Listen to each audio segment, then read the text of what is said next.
In this video, we have a collection of pro tips that'll help you operate LightKey like a pro.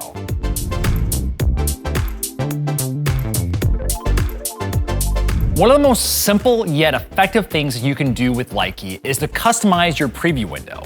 This is how you do it. You can take a picture with your iPhone or Android and simply drag the picture into the preview window of LightKey.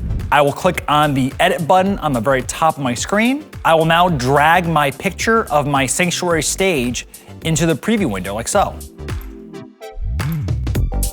Now that my picture is in LightKey, I'm now gonna move the icons on my fixtures so I'll know more easily where my fixtures are in my layout.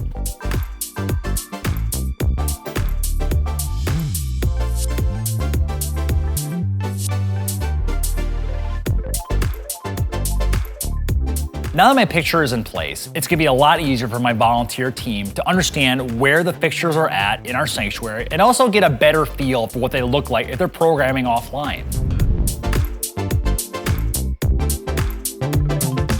Here's another tip for you. If you're a church that uses the sanctuary for a variety of different services and events during the week, having multiple control panels set up in LightKey can set up yourself for maximum versatility. So this is how we do it. In the live window here, if you want to make a new control panel, click on the drop-down arrow here, and then click on Manage Live Pages. Once I'm here, I can click on the plus button to create a new empty page or a queue list. In an example, I'm going to make a new empty page. I'm going to give it a name. With my new control panel set up, I'm now going to click Done. Here, I now have a brand new control panel where I can now drag in my new presets I want to have for this specialized control panel layout. I now have two different control panel options that I can utilize during the week. If I want to run my normal control panel, I can simply click on the live button there and then select control panel. If I want to go to my youth group control panel, I do the same thing and click on live and select youth group. When I click on the different control panels, you'll notice my light settings will change dynamically. Using this method, you'll be able to create the necessary control panels to make sure that each of your event and special services you're doing at church is set up with the right controls.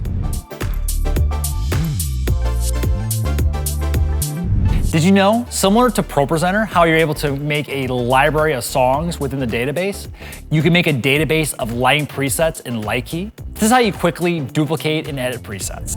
Right-click on your preset and click Duplicate. This will make an exact copy of the original preset.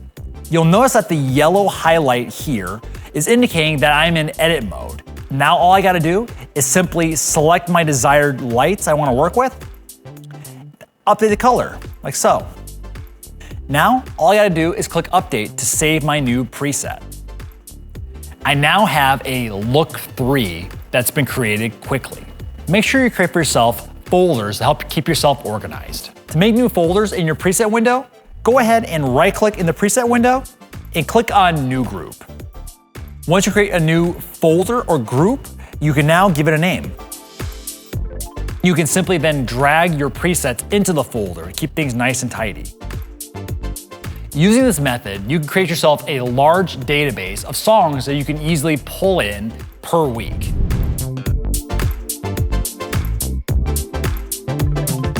My favorite way to operate lights is by using a physical surface. LightKey makes it really easy to do this by using a cost-effective MIDI board and connect it to your LightKey Mac using a USB cable. If I want to record a button or a fader onto my MIDI board, all I'll need to do is right-click on my button or fader in my live control screen, right-click, go to External Control, and click Add Trigger. You'll notice that it says Waiting for Trigger. All I'll need to do now is click on a physical button or fader on my MIDI board. You'll notice that the little check mark pops up and it shows the MIDI signal that's been recorded. In order to turn this on my MIDI board, all I gotta do is click on the button, like so. And just like that, I can now control my lights physically using my MIDI board. Okay, here's a real pro tip for you.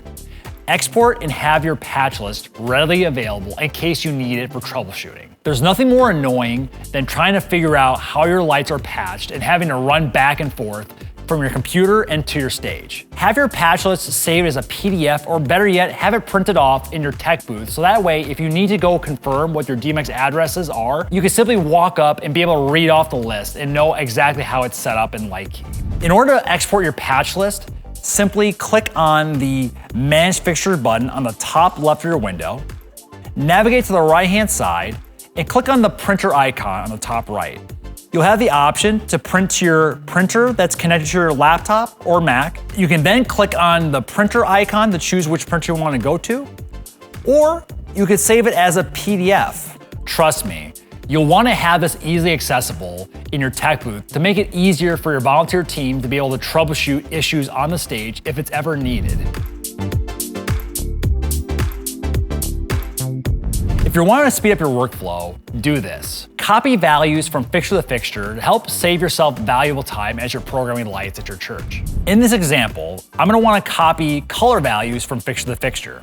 I'll select my first fixture. I'll give a color value that I want to be at. I'll use red. What I'll do now, I'll click on the arrow next to color and click copy color. Now, I'll select my other fixtures I wish to copy the values over to, and now click on Command V. You'll now see that all my fixtures are now in red. Using this simple trick, you'll be able to copy values from fixture to fixture, speeding up your programming process and making sure all your lights look uniform. Did you know that you can update the home position for all your movers in LightKey? This is a great way to help ensure that your lights don't automatically swing out straight ahead to your congregation. This is how you do it. To do this, select your movers, click Shift-P, and then set the position that you want your lights to start in. Once you have your position for your movers programmed, navigate to the top right here and click on the arrow, and then click on Set as Default. By doing that, your lights, when there's no values being sent to it, will automatically start in this position.